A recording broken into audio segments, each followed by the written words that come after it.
जय हिंद दोस्तों। आज झारखंड बजट 2023-24 को देखेंगे। यहाँ से बहुत अच्छा क्वेश्चन पूछा जाता है। आर्थिक सर्वेक्षण और बजट से सबसे अच्छा क्वेश्चन पूछा जाता है और सबसे ज़्यादा क्वेश्चन भी पूछा जाता है। तो अगर आप झारखंड का कोई भी एग्जाम का तैयारी कर रहे हैं, चाहे जेपीएससी, जेएसएससी, सीजीएल, उत्पाद, पुलिस, चाहे कोई भी एग्जाम का तैयारी कर रहे हैं, तो यहाँ से अच्छा क्वेश्चन बनेगा। इसीलिए इसको बहुत अच्छे से देख लीजिएगा। झारखंड इकोनॉमिक सेक्टर से सबसे अच्छा क्वेश्चन जो है वो आर्थिक सर्वेक्षण और बजट से बनता है। तो इसको इग्नोर नहीं करना है, एक बार अच्छे से देखिएगा। और हो सके तो डाटाबेस क्वेश्चन होता है तो एक दो बार रिपीट करके देखिएगा, तो आपको यहाँ से कुछ छूटेगा नहीं। तो चलिए स्टार्ट करते हैं। देखिए, झारखंड बजट 2023-24 जानने से पहले हम बजट की परिभाषा और कुछ महत्वपूर्ण तथ्य देख लेते हैं, क्योंकि यहाँ से भी क्वेश्चन पूछा जाता है।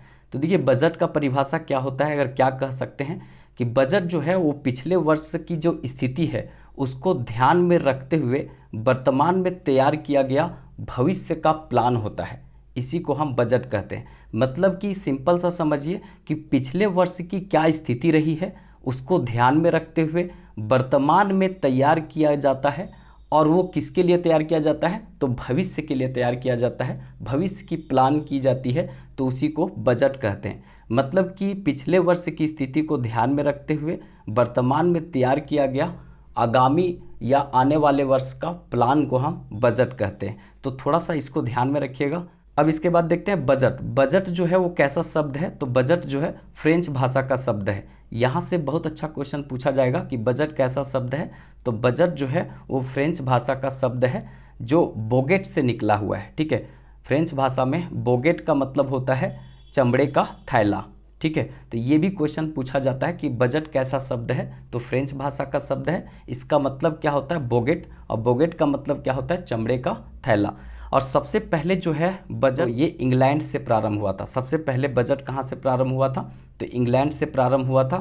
देखिए, भारत में बजट जो है पद्धति का जन्मदाता बोला जाता है जेम्स विल्सन को। जेम्स विल्सन को भारत में बजट का जन्मदाता कहा जाता है। 7 अप्रैल 1860 ईस्वी को ये पहला बजट पेश किए थे, इसीलिए इसको बजट का जन्मदाता कहा जाता है, जेम्स विल्सन को। तो यहाँ से भी क्वेश्चन पूछा जा सकता है। इसके बाद देखेंगे बजट जो है वो वित्त मंत्री के द्वारा फरवरी माह के प्रारंभ में ये प्रस्तुत किया जाता है। देखिए, पहले फरवरी मंथ का अंतिम में प्रस्तुत किया जाता था, लेकिन 2017 में विवेक देव राय समिति बनी थी। तो विवेक देव राय समिति ने सुझाव दिया था कि जनवरी के लास्ट में प्रस्तुत किया जाए। तो ये जो बात नरेंद्र मोदी के पास गया, तो ये प्रस्ताव जो है वो कहें कि चलो कोई बात नहीं, जनवरी का आखिरी में नहीं, फरवरी का फर्स्ट वीक में हम प्रस्तुत करते हैं। तो 2017 से जो बजट है वो फरवरी महीना के फर्स्ट वीक में प्रस्तुत हुआ जाने लगा। ठीक है, उसके बाद स्वतंत्र भारत का जो पहला बजट है वो 1947 ईस्वी में प्रस्तुत किया गया था आर के सरमुखम सेठी के द्वारा। स्वतंत्र भारत का पहला जो बजट है वो पेश किया गया था किसके द्वारा, तो 1947 में आर के सरमुखम सेठी के द्वारा प्रस्तुत किया गया था। ये पहला बजट था देश की आज़ादी के बाद। और जब देश गणतंत्र हुआ था 1950 ईस्वी में, जिस समय 26 जनवरी 1950 ईस्वी को पूरी तरीक़ा से संविधान बन के तैयार हुआ था, जब लागू हुआ था, तो वो गणतंत्र दिवस मनाते हैं।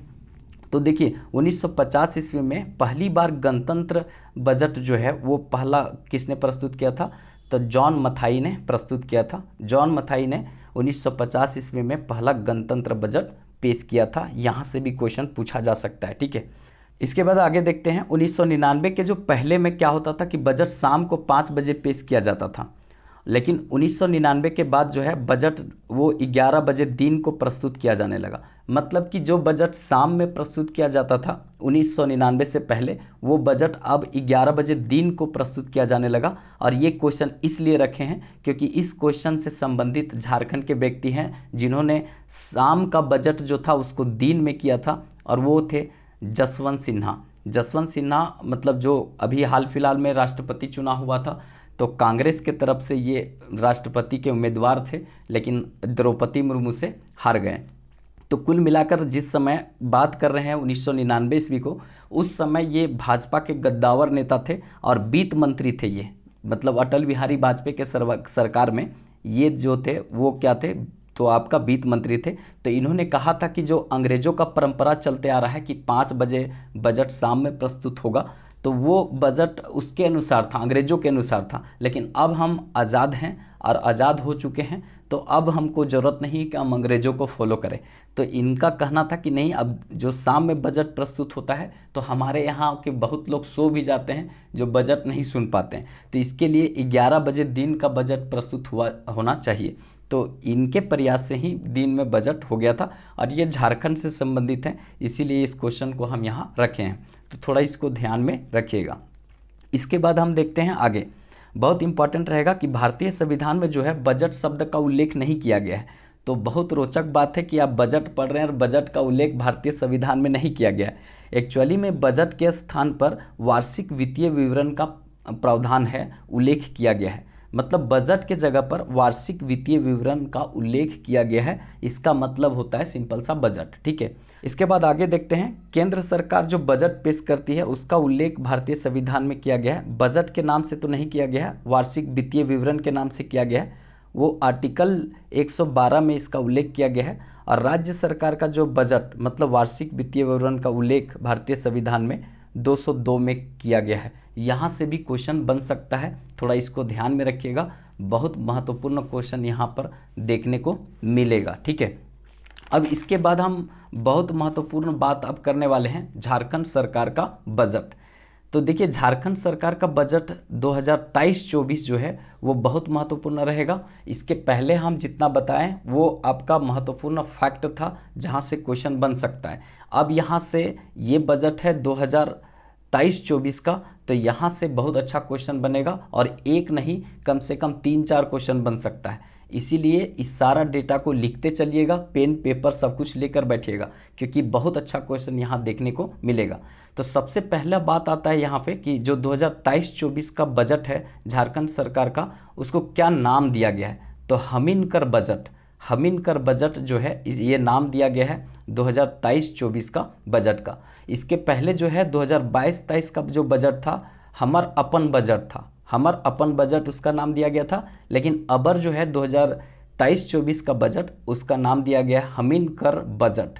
एकदम अच्छे से दिमाग में रखिएगा, बहुत महत्वपूर्ण क्वेश्चन बनेगा, हमिनकर बजट ये नाम दिया गया था। ठीक है, अब देखते हैं कि जो बजट है झारखंड सरकार का 2023-24 का, वो बजट किसने पेश किया। तो यहाँ के जो वित्त मंत्री हैं रामेश्वर उरांव, सबसे बुजुर्ग हैं ये विधानसभा में, और सबसे पढ़े लिखे भी हैं रामेश्वर उरांव, और सबसे युवा हैं कौन, तो बड़का गांव वाली जो विधायक है अंबा प्रसाद, सबसे युवा हैं।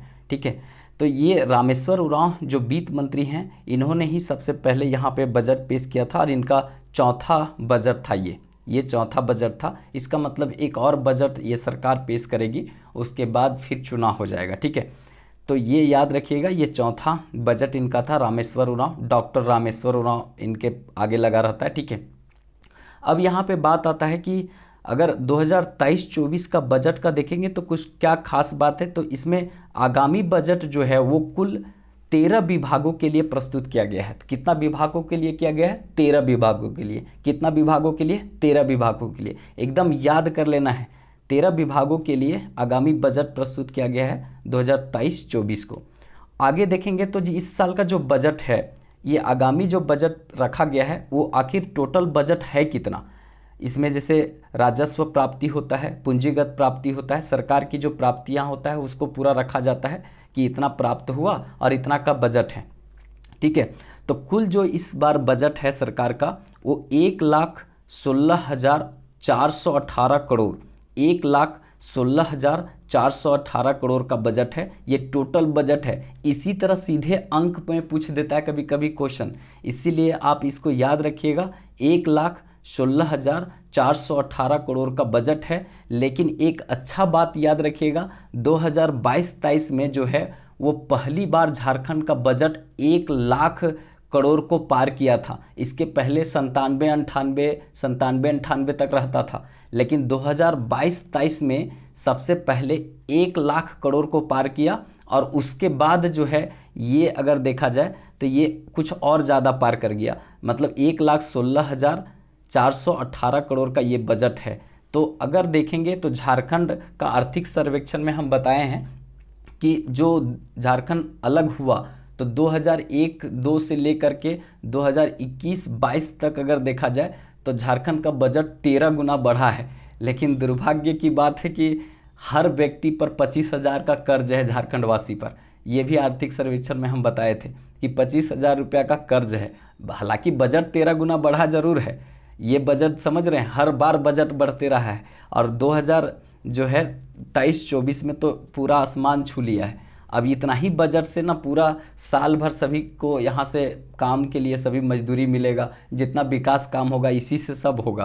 पूरा राज्य जो है इतना पैसा से चलेगा, इसी का मतलब कुल राशि का मतलब यही हुआ। ठीक है, एक साल यही राशि चलेगा, इसी से जितना कर्मचारी हैं उनका वेतन मिलेगा, जितना विकास योजनाएं हैं, विकास कार्य योजनाएं हैं, प्लान है, सब इसी से, रोड चौराहा चौक जो राज्य सरकार खर्च करेगी सब इसी से करेगी। ठीक है, अब देखिए ये आखिर 1,16,418 करोड़ आया कहाँ से? तो राजस्व प्राप्ति जो है वो राजस्व प्राप्ति हुई 98,000 करोड़।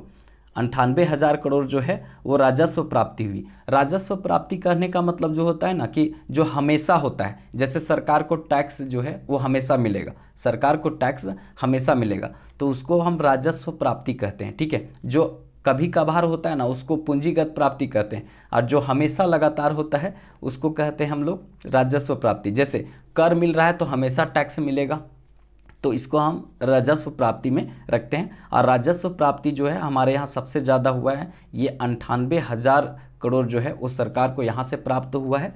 और उसके बाद पूंजीगत प्राप्ति, पूंजीगत प्राप्ति कहने का मतलब जो कभी कभार होता है, जो हमेशा नहीं होता है। जैसे किसी से लोन लिए तो क्या बार बार लोन देगा? नहीं। कभी किसी से सहायता मिल गया, जैसे केंद्र इमरजेंसी में आपको सहायता कर दी, या अंतर्राष्ट्रीय स्तर पर कभी कभी कुछ सहायता आपको मिल गया, तो बार बार आपको नहीं मिलेगा। एक बार अगर मिल गया चलाने के लिए योजना, जैसे कि अगर विश्व बैंक का सहायता मिल गया एक बार कि आप स्वर्ण रेखा नदी घाटी चलाइए, तो बार बार नहीं मिलेगा, एक बार मिल गया तो मिल गया। वर्ल्ड बैंक अगर आपको दे दिया सहायता की तेजस्विनी योजना चलाइए, तो एक बार मिल गया तो मिल गया। तो इस तरह का जो स्थिति बनता है ना, ये होता है पूंजीगत प्राप्तियां, जो हमेशा नहीं होता है, कभी कभार। तो ये 18,000 करोड़ प्राप्त हुआ है। तो 18,000 करोड़ जो है वो पूंजीगत प्राप्ति है, और 98,000 करोड़ जो है राजस्व प्राप्ति है। और इसको मिला करके देखेंगे तो यहीं पर 1,16,418 करोड़ ये निकलेगा। वैसे हम ये राउंड फिगर रखे हैं, और वो जो है मेन वाला जो है टोटल वो पूरा रखे हैं, तो इसको ध्यान में रखिएगा। अच्छा क्वेश्चन यहाँ से देखने को मिलेगा। अब देखेंगे आगे, बहुत इंपॉर्टेंट होगा, राजस्व व्यय अब सरकार करेगी। जैसे प्राप्ति तो हो गया, तो प्राप्ति के बाद जो है व्यय भी तो सरकार करेगी। तो व्यय जो है, राजस्व व्यय जो है सरकार कितना करती है? तो सबसे ज़्यादा जिस तरह से प्राप्ति होता है राजस्व का, उसी तरह से राजस्व व्यय भी बहुत ज़्यादा होता है। राजस्व व्यय का मैंने कहने का मतलब कि वेतन देना, भत्ता देना, पेंशन लोगों को देना, ये सब राजस्व व्यय है। और ये सरकार को हमेशा करना होता है, हर महीना सैलरी देना होता है, हर महीना भत्ता देना होता है, हर महीना लोगों को पेंशन देना होता है। तो ये जो है, और अब पुराना वाला पेंशन को लागू कर दी है। इकोनॉमिक सर्वे में बोलिए 700 करोड़ रुपया उसके लिए आवंटित की है सरकार, तो पुराना पेंशन योजना लागू कर दी है सरकार। ठीक है, तो ये जो है यहाँ पे राजस्व व्यय है वो अनुमानित कितना है? तो यहाँ से भी क्वेश्चन पूछा जाएगा कि राजस्व व्यय कितना अनुमानित की गई है। तो ये किया गया है 84,676 करोड़ राजस्व व्यय अनुमानित किया गया है। तो इसको ध्यान में रखेंगे, बहुत बढ़िया क्वेश्चन पूछा जा सकता है। नेक्स्ट है यहाँ पे कि पूंजीगत व्यय कितना अनुमानित किया गया है। तो पूंजीगत व्यय जो है वो अनुमानित किया गया है 31,742 करोड़। 31,742 करोड़ पूंजीगत व्यय मतलब है कि ठोस इन्वेस्टमेंट। ठोस इन्वेस्टमेंट मतलब है कि जैसे यूनिवर्सिटी बना रही है, कॉलेज बना रही है, पुल पुलिया बना रही है, तो ये हमेशा नहीं खर्च करती है सरकार, एक बार ठोस जहाँ पर इन्वेस्टमेंट लग जाता है उसको कहते हैं पूंजीगत व्यय। ठीक है, जैसे 100 किलो 150 किलोमीटर रोड बनाना है तो रोज रोज थोड़ी बनाएगी, तो उसको कहती है वो पूंजीगत व्यय। ठीक है, तो वो 31,742 करोड़ रुपया पूंजीगत व्यय करेगी ये सरकार, ऐसा अनुमान लगाया गया है अगले बजट के लिए, मतलब कि 2023-24 के लिए। ठीक है, देखा जाए तो 2023-24 के अनुसार जो बजट प्रस्तुत किया गया है उसके अनुसार 2022-23 ईस्वी में झारखंड का विकास दर जो है वो 8.2% बताया गया है। और आगे अगर देखा जाए तो 2023-24 में ये विकास दर 7.8% रहने का अनुमान है। अगर 2023-24 में जिस साल का ये बजट है इस साल अनुमान लगाया गया कि 7.8% रहेगा, लेकिन जो बीत गया 2022-23 उसमें विकास दर 8.2% रहा है। ये बहुत अच्छा क्वेश्चन बन सकता है, इसको थोड़ा सा ध्यान में रखिएगा। अब देखेंगे 2023-24 में जो यहाँ पे राजस्व घाटा है वो जीएसडीपी का कितना अनुमानित किया गया है। तो राजस्व घाटा जो है वो जीएसडीपी का 3.4% अनुमानित किया गया है। राजस्व घाटा 3.4 अनुमानित किया गया है। अगर ये दिमाग में नहीं रहे तो कोई दिक्कत नहीं है, लेकिन राजकोषीय घाटा जो जीएसडीपी का अनुमानित है 2.76%, इसको याद रखिएगा, बहुत बढ़िया इंपॉर्टेंट क्वेश्चन बनेगा। राजकोषीय घाटा पूछता है कि राजकोषीय घाटा कितना रहेगा, तो ये अनुमान किया गया है कि 2.7%, 2.76% रहने का अनुमान है जीएसडीपी का, ग्रॉस स्टेट डोमेस्टिक प्रोडक्ट का। यहाँ से बहुत अच्छा क्वेश्चन पूछा जाएगा। राजस्व घाटा जो है ना, जितना बड़ा सरकार दिखाती है जन कल्याण के लिए उतना ज़्यादा खर्च करती है, ठीक है। कहने का मतलब सरकार को घाटा कैसे होता है कि सरकार जो है आपसे चावल, आपसे धान जो है वो खरीद ली 19-20 रुपये, और लोगों को जन वितरण प्रणाली के तहत जो है वो 1 रुपये 2 रुपये बेचती है। तो इससे क्या होता है कि सरकार को घाटा होता है। तो ये राजकोषीय घाटा जितना ज़्यादा बढ़ता है तो ये बताया जाता है कि सरकार जो है उतना जन कल्याण में खर्च की होगी। अब की होगी कि नहीं की होगी अलग बात है, लेकिन बोलने का मतलब यही हुआ, ठीक है। तो यहाँ से क्वेश्चन पूछा जा सकता है। अब आगे देखते हैं, तो 2023-24 में जो प्रस्तावित अनुमानित राशि और कुछ लक्ष्य है इसको देखते हैं। जैसे सबसे पहले है कि 5 एकड़ जो से कम जो है, 5 एकड़ से जो कम क्षेत्र वाला तालाब है और मतलब उसको मशीन द्वारा उसका गाद को साफ कराया जाएगा। इसके लिए बोला गया है कि 500 करोड़ रुपया यहाँ पे निर्धारित की गई है। 500 करोड़ रुपया खर्च किया जाएगा। इसमें जो है बोरिंग वोरिंग जो खराब हुआ है उसको भी ठीक करेगी। मतलब 5 एकड़ से कम में जो तालाब है उसको मशीन के द्वारा साफ करवाया जाएगा, गाद हटवाया जाएगा, और जो बोरिंग खराब है उसको ठीक करवाया जाएगा। इसके लिए सरकार 500 करोड़ रुपया निर्धारित की है राशि। इसके बाद जो मिलेट है, मिलेट का मतलब समझे, मोटा अनाज। मोटा अनाज में जैसे मक्का, गेहूँ, फिर बाजरा, ज्वार, ये सब जो है मोटा अनाज होता है, ठीक है। तो मिलेट्स जो है इस बार 2023 को यूनाइटेड नेशन मिलेट वर्ष घोषित की है, और G20 जो समिट हो रहा था उसमें देखेंगे तो सब मिलेट का भोजन बना हुआ था खाना, बाजरा, ज्वार, ठीक है, मड़ुआ, उसके बाद मक्का, ये सब का उपयोग करके बहुत अच्छा मतलब डिस्क बनाया गया था खाना। G20 के जितने दिल्ली में आए थे घूमने के लिए, मतलब जितना समिट में भाग लेने के लिए आए थे उनको खिलाया गया। इसलिए मिलेट पर जोर दिया गया ना कि मोटा अनाज जो होता है वो थोड़ा सस्ता होता है। इससे क्या होता है कि जो भूखमरी की स्थिति से जो देश मर रहा है उसको एक संदेश दिया जाता है कि मोटा अनाज को भी आप खा करके और अपने जीविका को जी सकते हैं। ये भी एक भोजन ही है, बहुत अच्छा भोजन। तो भारत के ही रिक्वेस्ट से यूनाइटेड नेशन ने 2023 को मिलेट वर्ष घोषित किया, मोटा अनाज का वर्ष घोषित किया था। तो मोटे अनाज के उत्पादन को बढ़ाने के लिए झारखंड सरकार ने मिलेट मिशन प्रारंभ किया है। इसके लिए 50 करोड़ की राशि निर्धारित की है।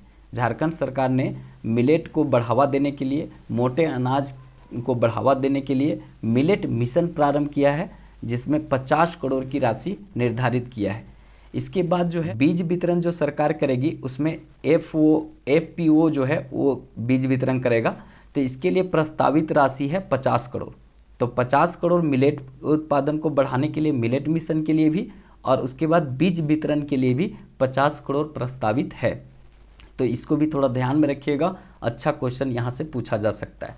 उसके बाद अगर आगे देखेंगे तो मुख्यमंत्री पशुधन विकास योजना, मुख्यमंत्री पशुधन विकास योजना के तहत कहा गया है कि लाभुकों को जोड़ा जाएगा इससे, और इसके लिए सरकार जो है वो 300 करोड़ रुपया का आवंटन करेगी। मतलब 300 रुपया का अनुमानित राशि यहाँ पे रखा गया है। बजट में कहा गया है कि जो पशुधन विकास योजना के तहत यहाँ पर लाभुकों को जोड़ने के लिए सरकार 300 करोड़ रुपया का आवंटन की है। बहुत महत्वपूर्ण क्वेश्चन बनेगा।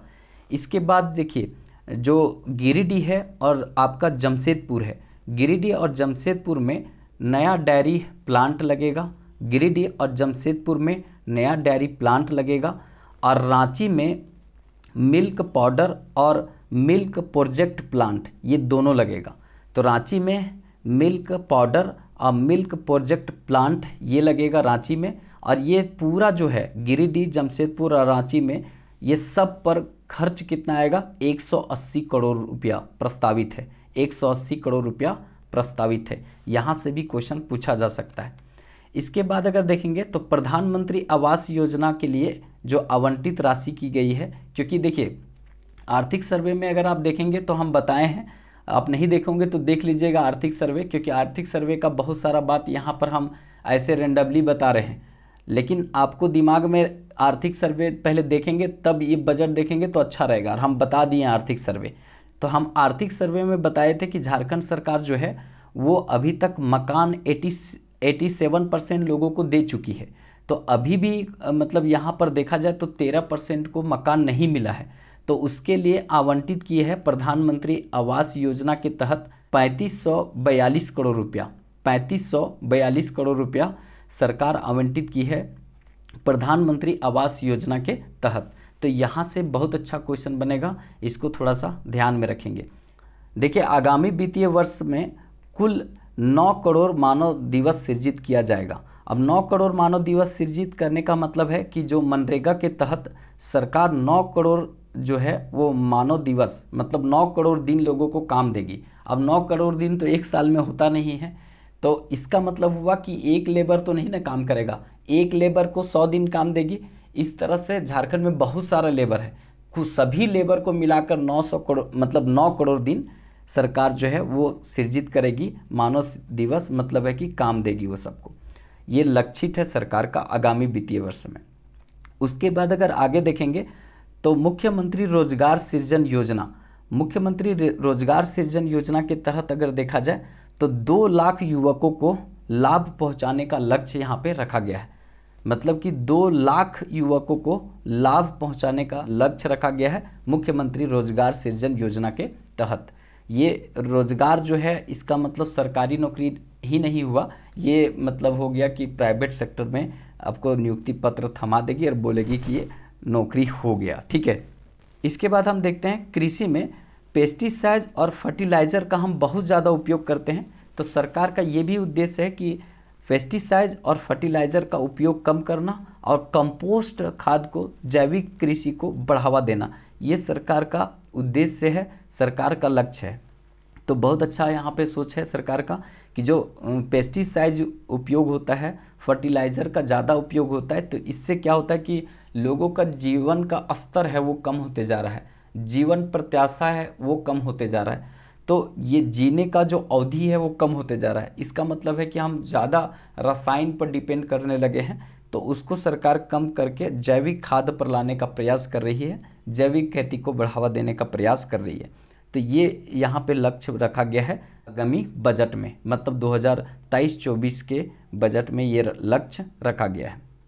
इसके बाद अगर हम देखेंगे आगामी वित्तीय वर्ष में मेगा लिफ्ट सिंचाई परियोजना के तहत पलामू और पटमदा दोनों में प्रस्तावित है, ठीक है। तो मेगा लिफ्ट सिंचाई परियोजना जो है वो पलामू और पटमदा में ये प्रस्तावित है अगले बजट में।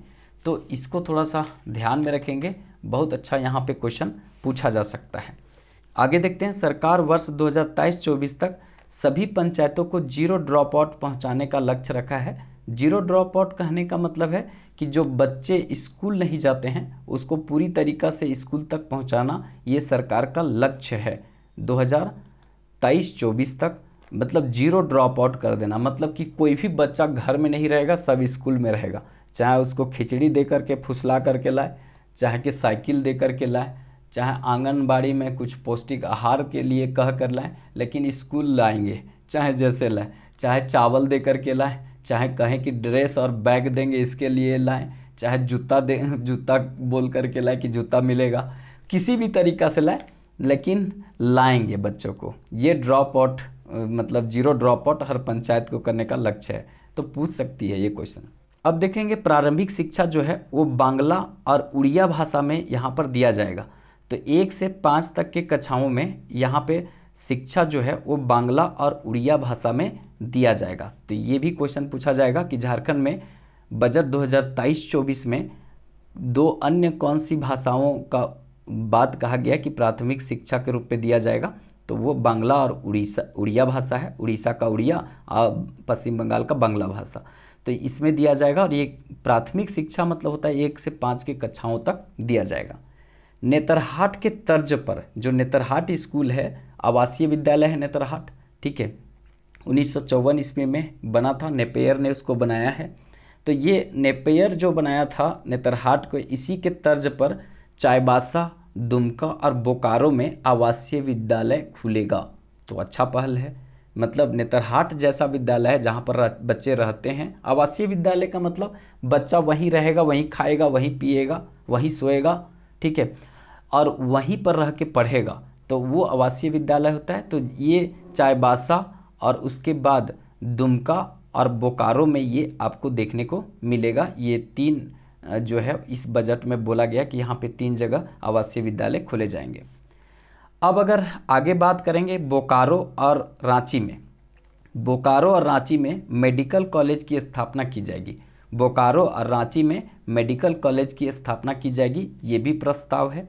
पलामू, चाईबासा, दुमका में मनोचिकित्सा केंद्र की स्थापना की जाएगी। पलामू, चाईबासा, दुमका में मनोचिकित्सा केंद्र की स्थापना की जाएगी। मनोचिकित्सा केंद्र की स्थापना रांची में है किया हुआ।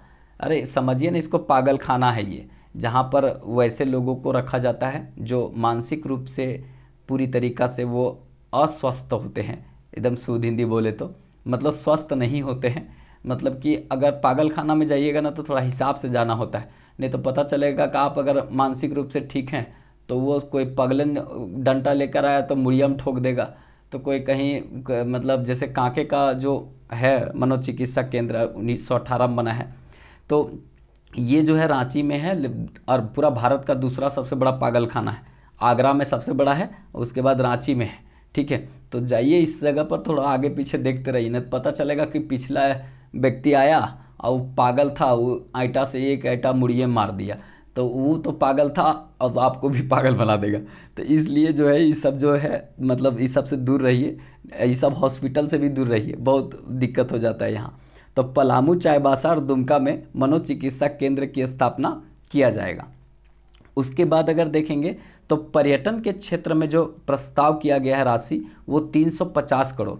पर्यटन के क्षेत्र में बहुत ज़्यादा बढ़ावा दिया जा रहा है। हेमंत सोरेन बहुत सारा देख रहे हैं कि कुछ कुछ अपना पर्यटन को बढ़ावा देने के लिए होटल, हॉस्पिटल, खाने के लिए रेस्टोरेंट, ये सब का पर्यटन स्थल पर देखते हैं तो व्यवस्था कर रहे हैं, ऐसा देखने को मिलता है। तो ये जो है ना पर्यटन के क्षेत्र में बढ़ावा देने के लिए सरकार 350 करोड़ रुपया की राशि खर्च कर रही है, ठीक है। ये बजट में बोली है 2023-24 में, जितना बात बोल रहे हैं 2023-24 का है, ये भी याद रखिएगा। उसके बाद आगे देखते हैं कॉमर्शियल पायलट प्रशिक्षण। कॉमर्शियल पायलट प्रशिक्षण जो है वो 30 प्रशिक्षकों को दिया जाएगा और ये दुमका में दिया जाएगा। दुमका में पायलट प्रशिक्षण केंद्र भी खुला है, ठीक है, और वहीं पर कॉमर्शियल पायलट प्रशिक्षण दिया जाएगा 30 लोगों को यहाँ पे। तो ये मतलब टारगेट रखा गया है 2023-24 में। इसके बाद आगे देखते हैं शहरी जो जलापूर्ति योजना है, शहरी जलापूर्ति योजना के तहत लोहरदग्गा, गुमला और एक कपाली, तो कपाली, गुमला और लोहरदग्गा ये जो है ना, इसको झारखंड म्युनिसिपल डेवलपमेंट जो है वो प्रोजेक्ट के अंतर्गत वर्ल्ड जो बैंक है, वर्ल्ड बैंक इसको सहायता देगी, ठीक है। तो लोहरदग्गा, गुमला और कपाली जो है उसको वर्ल्ड बैंक सहायता देगी, मतलब झारखंड म्युनिसिपल डेवलपमेंट प्रोजेक्ट के अंतर्गत काम करने के लिए, ठीक है। तो इसको भी ध्यान में रखिएगा, बहुत अच्छा यहाँ से क्वेश्चन पूछा जा सकता है। इसके बाद है एमएसएमई। एमएसएमई को बढ़ावा देने के लिए जो है सरकार 474.5 करोड़ रुपया का राशि प्रस्तावित की है। मैक्रो स्मॉल मीडियम इंटरप्राइजेज जो है स्मॉल सेक्टर में जो वर्क करने के लिए ज़्यादातर लोगों को यहाँ पे जो रोज़गार भी मिल जाता है, तो सरकार का उद्देश्य है कि एमएसएमई को बढ़ावा दिया जाए। इसके लिए 474.5 करोड़ रुपया सरकार इसमें निर्धारित की है, तो इसको ध्यान में रखिएगा, यहाँ से भी अच्छा क्वेश्चन आपको देखने को मिलेगा। इसके बाद आगे देखेंगे तो खेलों को बढ़ावा देने के लिए सरकार क्या की है, तो खेलों को बढ़ावा देने के लिए सरकार जो है grass root training centre, grass root training centre और एक है सिंधु कानू, जो है सिंधु कानू युवा क्लब स्थापित की है। खेलों को बढ़ावा देने के लिए सरकार ग्रास रूट ट्रेनिंग सेंटर और एक है सिंधु कानू युवा क्लब स्थापित की है, जिससे कि लोग खेल खेले और उसके बाद सरकार को ज़्यादा रोजगार के लिए और नौकरी के लिए न टॉर्चर करे और सब खेल खेल में पूरा झारखंड का नाम रोशन करे। सरकार का ये एक सोच है, लेकिन खेल में कितना जाता है, मेरे यहाँ का सबसे ज़्यादा हॉकी और फुटबॉल से ही लोग जाता है। क्रिकेट से भी अच्छा खासा अब जाने लगा है। महेंद्र सिंह धोनी के बाद वरुण एरोन और सौरभ तिवारी जैसे बहुत ऐसे खिलाड़ी हुए हैं जो इस क्षेत्र को रिप्रेजेंट किए हैं और अब धीरे धीरे और कर रहे हैं। ठीक है, महिला में कौन मतलब की है रिप्रेजेंट, हमको बताइएगा। खेल में क्रिकेट के क्षेत्र में वो हजारीबाग से हैं। ठीक है, उसके बाद आगे देखते हैं आय और कुछ व्यय, बहुत इंपॉर्टेंट रहेगा। आय व्यय जो है वो यहाँ से देखने को मिलेगा। जैसे राज्य का जो है सर्वाधिक आय राज्य सरकार को आया कहाँ से, तो सर्वाधिक आय जो है राज्य सरकार को केंद्र के करों में से हिस्सा से मिला है। केंद्र का जो कर होता है उसके हिस्से में राज्य का जो मिला है वो 29.2%। जितना भी आय प्राप्त हुआ है, जितना भी आप बजट देख रहे हैं, उसमें 29.02% जो है वो केंद्रीय करों में से हिस्सा से प्राप्त हुआ है राज्य सरकार को। तो यहाँ से भी क्वेश्चन पूछा जाएगा। उसके बाद जो है वो राज्य जो है वो स्वयं कर जो का हिस्सा होता है, जो इसका अपना कर होता है, जैसे इंटरटेनमेंट टैक्स होता है और वो मतलब जो बाजार उजार चुंगी उंगी ले लेती है तो वो सब होता है, तो वो है 26.5%। 26.5% इसका स्वयं कर का होता है, मतलब अपना कर का हिस्सा इसका है। उसके बाद देखिएगा तो ये तो प्राप्ति हुआ। अब इसके बाद खर्च कहाँ करेगी, ये आय था अभी तक। इसके बाद आय के बाद खर्च कहाँ करेगी, तो सबसे ज़्यादा जो है बहुत अच्छा इनिशिएटिव है यहाँ पे सरकार का कि शिक्षा पर सबसे ज़्यादा सरकार खर्च कर रही है 12.8%। 12.8%, इसको 13% भी बोल सकते हैं। सबसे बड़ा हिस्सा सरकार जो खर्च कर रही है, ये प्रस्ताव सरकार रखी है 12.80%, मतलब 8% जो है वो सरकार शिक्षा पर खर्च करेगी। और ग्रामीण विकास और पंचायती राज विभाग में कुल जो है बजट का 12.39%, 12.39% जो है वो प्रस्तावित है। मतलब ग्रामीण विकास और पंचायती राज को विकास करने के लिए दूसरा नंबर में सबसे ज़्यादा खर्च करेगी और पहला में शिक्षा में सबसे ज़्यादा खर्च करेगी। बहुत अच्छा क्वेश्चन पूछेगा, एकदम लिख लीजिएगा, गांठ बांध लीजिएगा इसको। अब वीडियो अच्छा लगे तो लाइक भी कर दीजिएगा, क्योंकि आप लोग का एक लाइक हम लोग का बहुत ऊर्जा देता है। रात भर हम लोग पढ़ा सकते हैं अगर इस तरह का अगर प्यार और सपोर्ट मिलेगा, थोड़ा लाइक मिलेगा तो हम रात भर हम लोग पढ़ा सकते हैं, इसमें दिक्कत नहीं है। लेकिन आप लोग का सपोर्ट और सहयोग नहीं मिलता है ना, तो अंदर से टूटा हुआ टाइप का लगता है कि कोई दूसरा काम कर लें वो ठीक है, लेकिन पढ़ाना सही नहीं है, ऐसा कभी कभी लगने लगता है। आप लोग का प्यार सपोर्ट नहीं मिलता है। तो जैसे देखिए बहुत अच्छा मेरा सब कुछ चल रहा था, लेकिन पता नहीं एकाएक सब कुछ इसमें अभी कम हो गया। आप लोग का पता नहीं सपोर्ट और प्यार सब गायब हो गया क्या। थोड़ा सा प्यार दीजिए, सपोर्ट दीजिए, एक लाइक कर दीजिए, अपने दोस्तों को शेयर कीजिएगा। अच्छा लगे तो चैनल सब्सक्राइब कर लीजिएगा, वो रेड वाला बटन प्रेस करके। ठीक है, तो आगे देखते हैं। इसके बाद जो है वो स्वास्थ्य क्षेत्र में, तो पहला शिक्षा के क्षेत्र में हो गया, फिर उसके बाद ग्रामीण विकास पंचायती राज विभाग पर खर्च हो गया। उसके बाद स्वास्थ्य और जो विभाग है स्वास्थ्य विभाग, उस पर 9.8% खर्च करने की बात बोला गया। 9.8% स्वास्थ्य विभाग पर होगा। ठीक है, उसके बाद ऊर्जा क्षेत्र में जो खर्च करने की बात की है 6.67%। और ये ऊर्जा के क्षेत्र में जो सरकार खर्च करेगी ना, रिन्यूएबल एनर्जी, मतलब कि जिसको बार बार यूज कर सकते हैं, जैसे हाइडल पावर प्रोजेक्ट पर ये लगाएगी, क्योंकि पन बिजली हमारे यहाँ होता है जब पानी गिरता है, तो क्योंकि मेरे पास जलप्रपात बहुत है। और उसके बाद जो है सनलाइट से मतलब ऊर्जा जो मिलता है उससे सरकार कोशिश करेगी, तो इसके लिए ये ज़्यादातर यहाँ पर रखा गया। ऊर्जा के क्षेत्र में 6.67% सरकार खर्च करेगी। इसके बाद अगर आगे देखा जाए तो पहले वाला जो अभी हम बताए थे कि सरकार जो है राज्य सरकार यहाँ क्या की है कि ओल्ड जो पेंशन स्कीम है, ओल्ड पेंशन स्कीम है वो इसको लागू कर दी है। ओल्ड पेंशन स्कीम को लागू की है और यहाँ पर 700 करोड़ रुपया इसके लिए आवंटित की है। 700 करोड़ रुपया आवंटित की है ओल्ड पेंशन स्कीम के लिए। ठीक है, ओपीएस के लिए। ठीक है, उसके बाद गोधन न्याय योजना, ये बहुत इम्पॉर्टेंट है 2023-24 के लिए। गोधन न्याय योजना, इसके तहत सरकार क्या करेगी ना कि किसान जो है उसके 2 रुपये करके पर केजी गोबर खरीदेगी। उसके बाद कंपोस्ट तैयार करके उसको खाद बना करके उसी किसान को 8 रुपये यहाँ पे बेचेगी। यही हुआ जो चिप्स कंपनियां होता है ना, जो लेस उस ये सब होता है, किसान से आलू खरीदती है 5 रुपये केजी, और वो लेस जो बनता है ना वो कम से कम हमको लगता है कि 800-1000 रुपये केजी पड़ जाएगा, क्योंकि एक जो आलू होता है उससे 5-5 रुपया वाला कम से कम वो देखेंगे तो 5-10 तो 800-1000 रुपया नहीं होगा, लेकिन 200 रुपया अब जरूर हो जाता होगा, 200 रुपया 300 रुपया, ठीक है 200 रुपया, क्योंकि एक आलू से ना वो 1 किलो में एक आलू जो होगा उससे कम से कम 3 पैकेट बना देगी वो लेस, और उस तरह बेचती है। मतलब 1 किलो आलू जो है ना वो उससे कंपनी 300 रुपया तक कमा रही। तो यहाँ पर सरकार कमाएगी नहीं, लेकिन एक बात हम बताएं कि मतलब 2 रुपये यहाँ पर सरकार खरीदेगी गोबर, और उसके बाद जो है 8 रुपये करके उसको बेचेगी। ये भी एक योजना है कंपोस्ट बनाकर। इसके बाद है प्लास रिटेल आउटलेट। ये प्लास रिटेल आउटलेट क्या है? इसमें जो सखी मंडल है उसके द्वारा जो निर्मित उत्पाद है उसका ये ब्रांड है, इसी ब्रांड से इंटरनेशनल नेशनल मार्केट में इसको बेचा जाएगा, यहाँ के जो उत्पाद होगा उसको। तो झारखंड का जो भी उत्पाद होगा जो सखी मंडल तैयार करेगी वो प्लास रिटेल आउटलेट के नाम से ये बिकेगा, और ये इंटरनेशनल नेशनल ब्रांड बनेगा इसी नाम से। और प्लास इसलिए रखा गया क्योंकि प्लास जो है वो मतलब हमारा राजकीय पुष्प है प्लास, और इसको जंगल की आग भी कहा जाता है प्लास को। यहाँ से भी क्वेश्चन पूछा जाता है, ठीक है। तो ये थोड़ा दिमाग में आप रखिएगा अच्छे से, यहाँ से भी क्वेश्चन बनेगा। इसके बाद आगे है महिला एवं किशोरी कल्याण योजना। महिला एवं किशोरी कल्याण योजना का उद्देश्य क्या है? इसका उद्देश्य है कि जो विधवा हैं उसका पुनर्विवाह हो, इसके लिए प्रोत्साहन दिया जाता है, प्रोत्साहित किया जाता है यहाँ पे विधवा पुनर्विवाह के लिए। उसके बाद जो है महिला के स्वास्थ्य को ध्यान में रखने के लिए निःशुल्क सैनिटरी नैपकिन उपलब्ध कराया जाता है महिलाओं को। इसके बाद है प्रसव पूर्व गर्भवती महिलाओं को पौष्टिक आहार उपलब्ध कराना।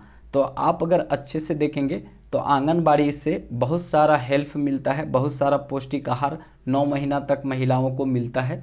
और अभी तक सरकार शायद एक प्लान भी की थी 1000 रुपया हम महिलाओं को देंगे, ये आप लोग बताइएगा कमेंट करके कि ऐसा प्रस्ताव है क्या। अब उसके बाद जो है वो राज्य के सभी जो आंगनबाड़ी में जो सेविकाएं हैं उसमें अगर देखा जाए तो 500 रुपया जो है सालाना बीमा के प्रस्ताव पर खर्च करेगी सरकार। तो ये मतलब आंगनबाड़ी सेविकाओं के लिए है। पता नहीं आंगनबाड़ी सेविकाओं को कोरोना हो जाएगा का, जो सरकार कही कि हम 500 रुपया सालाना बीमा कवर करेंगे, कि मर उड़ गई अगर किसी तरह से तो उसके बाद जो है वो हम पर बर्डन न पड़े, बीमा एजेंसी उसको पैसा दे दे 4-5 लाख रुपया, उसके बाद मज़े में रहे। वो का रहेगी वो तो निपट जाएगी, ठीक है। तो ये प्रस्ताव है सरकार का। अब कोरोना पीरियड में अगर देता है स्वास्थ्य कर्मियों को दिया तो ठीक है, इकरीन की कौन सी ज़रूरत है। सब बच्चा उच्चा खिलाता है वो सिलटवा में जो लिख रहता है साइड में लगाया हुआ गोल गोल करके झुंझुना, उसी को खिलाते रहता है पिलाते रहता है, ये सब और कुछ करता नहीं है। ओकरों में कोरोना हो जाएगा इस सबको, लेकिन सरकार 500 रुपया जो है सालाना ही सबको बीमा देने की बात कही है। उसके बाद अगर आगे देखेंगे तो ब्लॉकचेन जो इंफ्रास्ट्रक्चर के माध्यम से यहाँ पे ई गवर्नेंस को पारदर्शी बनाने की बात कहा गया है, विश्वसनीयता बनाने की बात कही गई है, अत्याधुनिक सुरक्षा के युक्त बनाने की बात कही गई है। मतलब ब्लॉकचेन जो इंफ्रास्ट्रक्चर के माध्यम से ई गवर्नेंस को, मतलब ई गवर्नमेंट का मतलब है कि गवर्नमेंट अपने जगह पर रहेगी और हम लोग तक पहुंच जाएगी, और मतलब आसानी से उसको पारदर्शी बनाना, विश्वसनीयता बनाना और उसमें सुरक्षित भी बनने की बात यहाँ पे की है।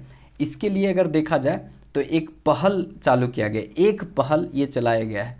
देखिए एक पहल जो चलाया गया है ये प्रारंभ किया गया है। इसके तहत क्या किया जाएगा कि सरकार जो है और पदाधिकारी जो हैं, अधिकारी जो हैं, वो जनता से सीधे वीडियो कॉन्फ्रेंसिंग के माध्यम से जुड़ सकते हैं और अपनी बात जो है वो रख सकते हैं। जैसे जनता को सीधे सरकार से कुछ बोलना है तो सरकार सीधे मतलब वीडियो कॉन्फ्रेंस के माध्यम से मुख्यमंत्री साहब हेमंत चचा मिल जाएंगे कि का हो लो बताओ चचा, हमारे यहाँ गोबरवा कब खरीदेंगे 2 रुपये, 8 रुपये कंपोस्ट खादवा कम मिलतो।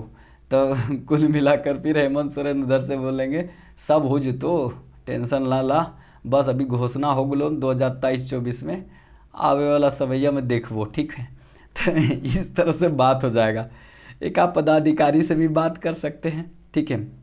पदाधिकारी को बोल सकते हैं कि हमारे घरवा के पास में एक नाला बन रहा है, 4-5 साल से बन रहा है, वो पूरे ना होलो तो ओकर का होतो, ओकर हाल चाल, बगल अगल आदमी से बीमार पड़ते पड़ते आदमी सब मरल जा रहा है।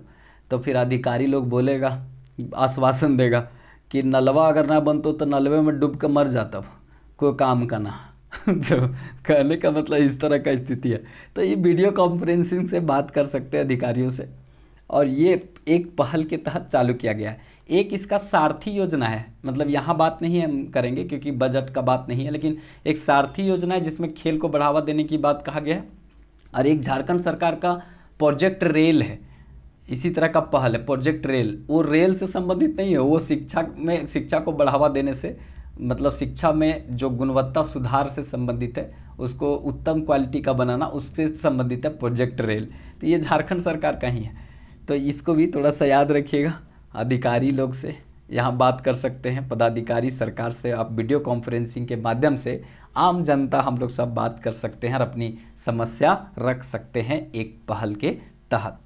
इसके बाद आगे देखेंगे, बहुत महत्वपूर्ण होगा, झुमरी तिलैया जो शहरी जलापूर्ति योजना है, और उसके बाद मेदिनी नगर शहरी जलापूर्ति योजना है, और रांची जो है इंटेक का निर्माण जो है वो जो किया जा रहा है वो एडीबी करेगी। तो झुमरी तिलैया जो शहर जलापूर्ति करने वाला जो परियोजना है, योजना है, उसके बाद मेदिनी नगर शहरी जलापूर्ति योजना है, और रांची इंटेक का निर्माण जो है वो एडीबी करेगी, एशियन डेवलपमेंट बैंक के सहायता से किया जाएगा। तो ये सीधे क्वेश्चन पूछेगा कि किसके सहायता से करेगी। तो एक बात हम बता देते हैं, झारखंड में ज़्यादातर योजनाएं जो है वर्ल्ड बैंक की सहायता से या एशियन डेवलपमेंट बैंक की सहायता से चलेगा। जैसे तेजस्विनी योजना वर्ल्ड बैंक की सहायता से है, उसके बाद आपका स्वर्ण रेखा नदी घाटी परियोजना वर्ल्ड बैंक की सहायता से है। उसी तरह से ये जो झुमरी तिलैया, मेदिनी नगर और रांची इंटेक का जो है निर्माण किया जाएगा एडीबीआई के सहायता से, एडीबी के सहायता से, एशियन डेवलपमेंट बैंक, ठीक है। तो ये बढ़िया से याद रखेंगे, फिलीपींस मनीला में इसका मुख्यालय है। इसके बाद जो है मुख्यमंत्री सारथी योजना, मुख्यमंत्री जो सारथी योजना के तहत जो है यहाँ पर 1.4 लाख युवकों को यहाँ पे प्रशिक्षण दिया जाएगा, ठीक है। 1.4 लाख मतलब वही रखिए कि 1,40,000 युवकों को यहाँ पे प्रशिक्षण दिया जाएगा रोजगार के लिए, ठीक है। और रोजगार अगर नहीं दिया गया तो 1,000 रुपया प्रति माह के हिसाब से पेंशन दिया जाएगा, ठीक है। रोजगार भत्ता बोलिए, पेंशन न बोलिए, रिटायर बेचारा नहीं किया है, ठीक है। तो 1,000 रुपया यहाँ पे पेंशन, मतलब फिर पेंशन बोल रहे हैं, 1,000 रुपया उसको दिया जाएगा, क्या, भत्ता, बेरोजगारी भत्ता। और महिला हो और दिव्यांग हो तो उसको 1,500 दिया जाएगा। पहली बार यहाँ देखने को मिला है कि महिला को है 1,500 और पुरुष को 1,000। दिव्यांग को चलो 1,500 दे रहे हैं तो ठीक है, लेकिन महिला को 1,500 और पुरुष को 1,000, ये उल्टा हो गया। नहीं तो ज़्यादातर काम देखा जाता है तो महिला लोग को होती है ना, उसको कम दिया जाता है, आप पुरुषों को ज़्यादा। सरकारी में नहीं, प्राइवेट में ऐसा होता है, ठीक है। क्योंकि ऐसा माना जाता है कि महिला लोग पुरुष से कम काम करती है, काहे कि वो सब अपना जूल फूल पर एकदम संभालने में लगी रहती है, कहीं नेकलेस नेक बैंड सही ठीक ठाक करने में लगी रहती है। तो हो सकता है कि कहीं काम थोड़ा कम उम करे, ठीक है। बार बार 10 बार आईना अपना झोला से निकालेगी, उसके बाद मुंह देखेगी कि ठीक ठाक है कि मतलब उतर गया मेकअप, ये सब देखते रहती है बराबर, ठीक है। तो इसके लिए सरकार को, मतलब प्राइवेट सेक्टर में लोग कहता है कि नहीं, महिला लोग थोड़ा कम काम करती। 15 मिनट अगर उसको बीचवा में छुट्टी मिला तो उसके बाद जो है वो आएगी एकदम पूरा रद्द करने वाला बंद करके, ऐसा कभी डर ना जाए, ठीक है। तो ये सब चीज़ है, मतलब देखने को आपको मिलेगा, ठीक है। उसके बाद सस्ती दर पर जो है एयर एम्बुलेंस प्रारंभ किया है। एयर एम्बुलेंस का प्रस्ताव यहाँ पर है और ये अच्छा पहल है। जैसे कि अगर दूर तक ले जाना है, कर्नाटक उर्नाटक ले जाना है, 10 लाख रुपया तक सरकार बोली है कि अगर गंभीर बीमारी है तो खर्च करेंगे। यहाँ नहीं लिखी है, ये करंट अफेयर बता रहे हैं। सरकार 10 लाख रुपया तक बोली है कि हम अगर गंभीर बीमारी से कोई ग्रसित है तो उसको ऊपर 10 लाख रुपया खर्च करेंगे। तो ये एयर एम्बुलेंस उसी में आपको जल्दी मिल जाएगा। अब अगर बुखार लगा हुआ है, मतलब मलेरिया हो गया, तो तुरंत एयर एम्बुलेंस से थोड़ी लिफ्ट कर दिया जाएगा आपको कर्नाटक। अरे वो इधर सदर अस्पताल में निपट जाएगा, लोग देख लेगा।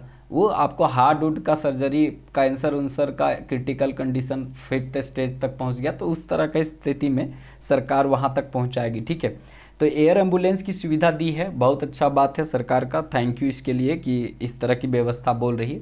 हमको यही नहीं समझ में आता है, 206 एम्बुलेंस सरकार दी ज़मीन पर चलने वाला, जो बस टाइप की है, उसमें एक साथ में बहुत सारा मतलब लोगों को उसमें डाल के ले जाया जा सकता है, गंभीर रूप से घायल है या किसी तरह का, वो हमको समझ आया। एयर एम्बुलेंस भी हमको समझ आ गया कि चलो हवा से जल्दी से पहुंचा देंगे। अब ये गो यहाँ पर जो है वो जल वाला एम्बुलेंस भी दी है सरकार, जल एम्बुलेंस भी है, जो स्थल में चलने वाला था ये वायु में, और उसके बाद जल में भी चलने वाला एम्बुलेंस है, जल एम्बुलेंस भी है इसके पास। अब ये जल एम्बुलेंस कहाँ चलेगा पता नहीं, पठरिया क्षेत्र में कहाँ चलेगा जल, स्वर्ण रेखा नदिया में अगर जल एम्बुलेंस चलाएंगे तो ढरक जाएगा निचवा में, अब पता चलेगा उसमें कितना आदमी बेचारा निपट जाएगा, एक तो वो अपने बीमार था। तो जल एम्बुलेंस भी सरकार दी है, जबकि यहाँ पर झारखंड में कोई भी नदियाँ जो है जो नाव चलाने लायक नहीं है। एगो है मयूराक्षी, ओकर बाद सब टेढ़ टूढ़ गिरता है, सब ऊपर से गिरता है नीचे ज़मीन पर, तो एयर एम्बुलेंस कैसे चलेगा पता नहीं। सरकार अपने दिमाग से ये लगाई है कि एयर मतलब ये जल एम्बुलेंस भी दी है, लेकिन एयर एम्बुलेंस याद रखिएगा ये झारखंड सरकार का एक अच्छा पहल है, और स्थल वाला ठीक भी है। ठीक है, क्योंकि वो जल्दी से फ़ोन कीजिएगा तो आपका गाँव पूरा उड़ले पहुँच जाता है। उसके बाद जो है यहाँ पे 100 यूनिट तक अगर आप बिजली जलाते हैं तो बिजली बिल माफ़ है, ये भी सरकार का बहुत अच्छा पहल है। अगर 100 यूनिट तक बिजली जलाते हैं तो वहाँ तक माफ़ है, लेकिन भाई साहब 101 यूनिट जलाते हैं तो उसमें पूरा 101 यूनिट का लगेगा। ये नहीं कि 100 यूनिट माफ़ है और 1 यूनिट का चार्ज लगेगा, ऐसा नहीं है।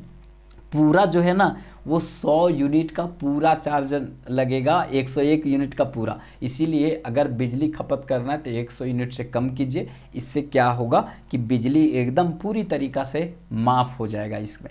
ठीक है, और 102 103 यूनिट की है तो पूरा का पूरा देना पड़ेगा, ये नहीं कि 100 को माफ़ करके जो बचा सो देंगे, नहीं, पूरा देना पड़ेगा। उसके बाद चांडिल में जो है वो लगने वाला जो प्लांट है, यहाँ पे पावर प्लांट लगेगा चांडिल में। ठीक है, चांडिल में लगेगा आपका पावर प्लांट, बहुत इंपॉर्टेंट होगा।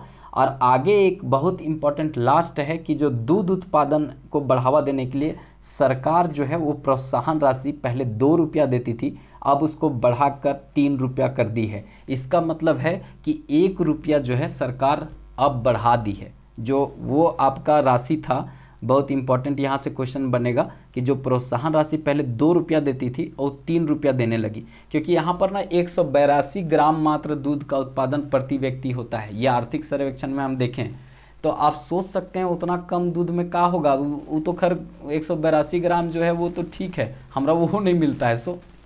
तो वो चीज़ बात होता है यहाँ पे कि 2 रुपया से 3 रुपया कर दी है, जिससे कि दूध उत्पादन में यहाँ पे बढ़ोतरी किया जाए। झारखंड के क्षेत्र में दूध उत्पादन में पूरा विश्व में भारत नंबर 1 पर है। अब पहले जो है बहुत दिनों तक लगातार बहुत सालों तक उत्तर प्रदेश नंबर 1 पर रहा था, लेकिन इस बार से राजस्थान नंबर 1 पर है। तो दूध उत्पादन में पूरा देश में नंबर 1 कौन है? राजस्थान। और अगर देश देखेंगे तो भारत सबसे नंबर 1 है, और हमारा राज्य भी कोशिश कर रहा है कि नंबर 1 कैटेगरी में आए। इसके लिए जो है प्रोत्साहन राशि बढ़ाया है। तो बोलेगा कि कितना रुपया प्रोत्साहन राशि बढ़ा दिया, तो 1 रुपया, और कितना पहले था तो 2 रुपया, अभी कितना कर दी? 3 रुपया। तो ये बहुत इंपॉर्टेंट क्वेश्चन बनेगा। तो बजट से संबंधित जितना महत्वपूर्ण क्वेश्चन बन सकता था हम यहाँ पे सब रखने का प्रयास किए। 1-2 बार आप रिपीट करके देख लीजिएगा, क्योंकि बजट और आर्थिक सर्वेक्षण जो है बहुत महत्वपूर्ण टॉपिक होता है किसी भी एग्ज़ाम के लिए। तो एक बार अच्छे से देखिएगा, एक बार लिख लीजिएगा, नहीं होता है तो 1-2 बार रिपीट कर लीजिएगा। एग्ज़ाम से पहले भी एक बार देख लीजिएगा, जिससे कि आपका 4-5 नंबर जो है वो कहीं जाए नहीं। तो वीडियो अच्छा लगे तो एक लाइक कर दीजिएगा, थोड़ा भाई को सपोर्ट कीजिए। आप लोग अगर प्यार और सपोर्ट देते हैं तो हम अच्छा से मजबूती से काम कर पाएंगे, नहीं तो कभी कभी हम डीमोटिवेट हो जाते हैं अगर आप लोग का प्यार सपोर्ट नहीं मिलता है। तो थोड़ा ज़रूरतमंद लोगों तक इसको शेयर कीजिए। अच्छा लगे तो एक लाइक कर दीजिएगा, और चैनल सब्सक्राइब नहीं किए होंगे तो रेड बटन प्रेस करके चैनल सब्सक्राइब कर लीजिएगा। तो चलिए फिर मिलेंगे नेक्स्ट वीडियो में, तब तक के लिए जय हिंद।